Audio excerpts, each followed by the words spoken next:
What is up, guys? This is Platinum Point, and I'm here to bring you guys another Weiss Schwarz deck profile. This is going to be on my Albuta or Bunny Girl Senpai deck. I promised you guys I was going to do a deck profile of this deck, and like I said before, I was going to do it after I figured out which build I was going to go for. So the build that I'm going for is the standby door combo, specifically the My 3-2 door combo. The reason for that is because I prefer precision finishers than over just potential overswing finishers, because the problem with most games that I've played, most people go for the compression game, and My helps punish that kind of mindset, because she hits for precision damage, which is really nice. And most of the time, you're going to be closing the game through precision hits with this deck. So as you can see, this is standby door. I'm playing 4 of each of the climaxes. So the standby combos with the Kaide 1-0 and the door combos with the 3-2 Mai. So I'm going to get these out of the way. So let's get on to the deck profile, shall we? So I play 4 copies of the My Rize. So let me zoom in on that. So the reason why she's a 4 of is because she's the main form of compression in this deck. So what she does is, when she is reversed, you may look at the top 3 cards of your deck, add 1 adolescent trait character from them to your hand, and discard 1 card. And when this card is sent from the field to waiting room, you can put this 3-2 Mai that is in your waiting room into memory. So your main goal at the early game is to put as many 3-2 Mais into memory before you start your combos. And she's basically your main tool to get to that point. And the great thing about her is you don't always have to get the memory requirement. You just use her for the Rize effect, which is the top 3 check. Then next we play 4 copies of the Nautica Mill Runner. She's basically your main utility character at the 0 step, next to the 0-0 Mai. She's your generic Mill Runner.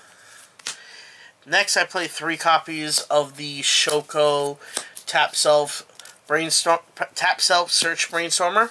So this is the best Brainstormer in the set, and the great thing about this is she also has the ability, when you play a climax, select one of your adolescent trait characters, give it plus 500 and 1 level. So this allows you to make really interesting plays with standby, because you can standby in the level assist at level 1, and then make one of your level 1s level 2, so it'll gain 1500 total, because not only will it gain the 500, but the level assist bonus from that, which is going to be 1000 plus 1000, since it's a level 2.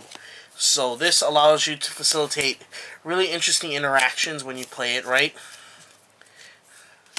Next, I play 2 copies of the Nautica Coin Flip. The reason why I'm only playing 2 copies is because we're kind of tight on space at the 0 step. You don't want to go over 17 zeros in a standby deck. Otherwise, you're not going to be able to get your level 1s. You're not going to be able to plus efficiently off the standby, because there's too many level 0s in your waiting room. You want to be able to have at least a level 1 in your waiting room to plus off of the standby at the 0 step. But the great thing about this card is it's a coin flip. So what coin flip does, if you don't know what coin flip is in Weiss, at the beginning of your opponent's draw phase, you may reveal the top card of your deck. If it's level 1 or higher, you may put this card into your hand. So this allows you to build stock at the 0 step, while at the same time denying your opponent reverses as a level 0. So this allows you to build stock and have a free character to play next turn if you successfully get the coin flip. SAO plays coin flip. I don't know what other decks have this kind of coin flip effect, but this coin flip is actually pretty good in this game. I play 2 copies of the Scry Koga. What she does is when she comes into play, you get to look at the top 2 cards of your deck and rearrange them in any order. So this allows you to determine sequencing order, whether it's attack sequence or your natural play sequence, because this gives you free information on determining what should you be doing. So this is really good for that purpose. And another thing I like about this card is when it attacks, it gives another character 1500, so it allows them to climb over things, so you can crash with the Koga. But mainly I use this for is the information gathering.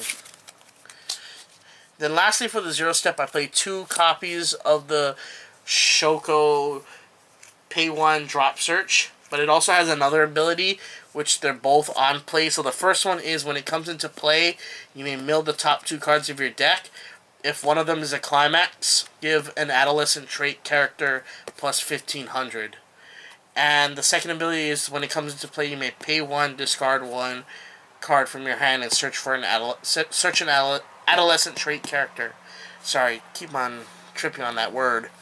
But the great thing about this card is you get to determine you get to change the order of the effects depending on your situation. So if you know you're gonna hit a climax, it's better to mill first, then search. But if you wanna, let's say, dig for a certain piece and you don't wanna hit that card in your mill, you may pay 1, drop a card and search it out, then mill the top 2 cards. So this allows you to do really interesting plays. Then for the 1 step, I play 4 copies of the Kaide Climax combo at level 1. So what she does is when the standby is in play, she is an on-reverse salvage. The problem with this card is, if you can notice, she's a 5500 beat stick, which is okay if you halt your opponent before and you hit level 1 before them, because you can guarantee the on-reverse salvage. The problem is when your opponent's at level 1, they're most likely going to have characters that are greater than 5k, so you're going to have to find creative ways to swing over that. And one way that I found that I could do that is using the Shoko, like I mentioned earlier. Let me zoom out.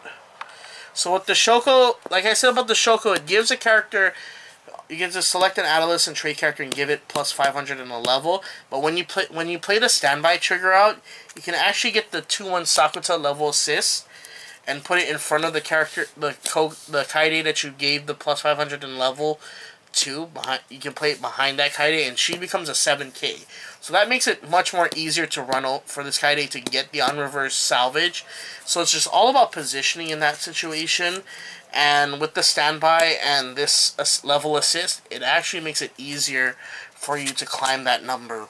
But it's all about timing with Kaede, and that's the problem with her, is you have to time the plays with her, because she can be easily answered and easily punished. The other level 1 card that I play is 2 copies of the 1-1 Kaide. She's basically your main standby target at level 0 if you have multiple copies of the standby. And what her ability is a experience ability. So if the cards in your level slot equal 2 or higher, she gains the ability plus 1500 and hand on core. So mainly you just want to use this when you can guarantee that you're going to level up put a card that's level 2 or higher in your level slot for level 1. But overall, she's a good wall at the 1 step. And then last level 1 card I play is the Shoko 2k backup. Then for the 2 step, I play 2 copies of the Sakuta level assist. This card is actually really interesting because it's not only a level assist, but it also gives your 3-2 Mai an additional plus 1k when she's on the board. But the reason why you play 2 of him is because of his 3rd ability, which is an act ability, which is pay 2, rest 2 characters, play a 3-2 Mai from memory onto stage. So this allows you to early play the Mai at at normally the level 2 step of the game, but because you play standby, you can actually pull this Mai out at level 1, which is really deadly because this is early game pressure. She's essentially gonna help you push for damage on the early stages and push your opponent potentially to level 2 to mid-level 2 if you play it right. And that's the reason why I play 2 Sakuta, is just to make sure I have either one ready for the level slot, or make sure that I have one in the waiting rooms for the standby. So that's why I play 2. It serves 2 purposes. And then the last 3 cards that I play for the 2-step is 2 copies of the 2/2 Koga Beat Stick, which she just has the generic plus 1k for every other adolescent character that you have. Sadly with her, she doesn't have a recursion ability, so there's no way of encoring her if she gets reversed.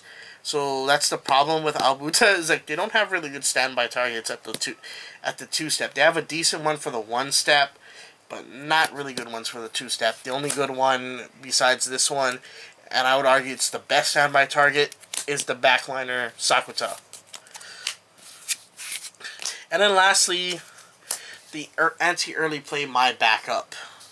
So her early play effect is you pay 1, discard this card, plus an additional 2 cards from the hand. You discard those, and then you can send a character who's your opponent's character whose level is higher than your opponent to the waiting room. And then now for the 3-step. I play 1 copy of the 3/2 Mai from the trial deck. So what she does is when she comes into play, you get to look up to the top card, X number of cards from the top of your deck. X meaning the total characters, total adolescent characters on stage, sorry. Including herself. Sorry, it's a mouthful. I'm trying to... Because I don't have... This is not English, so I have to rely on my memory from reading the translations. But she's basically your top X checker. And she's also your your tertiary finisher, because she has the unreverse ability, pay 2, discard 2 cards from your hand, burn 5. That's actually pretty good, because you can just swing this without climax, and if the 2 and 5 stick, that's finish. That's a finisher right there.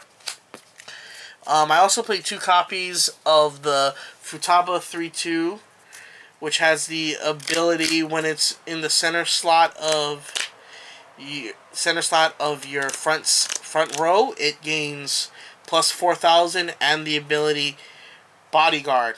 So Bodyguard in Weiss is actually an interesting trait. It's like, I would consider it a sub-trait.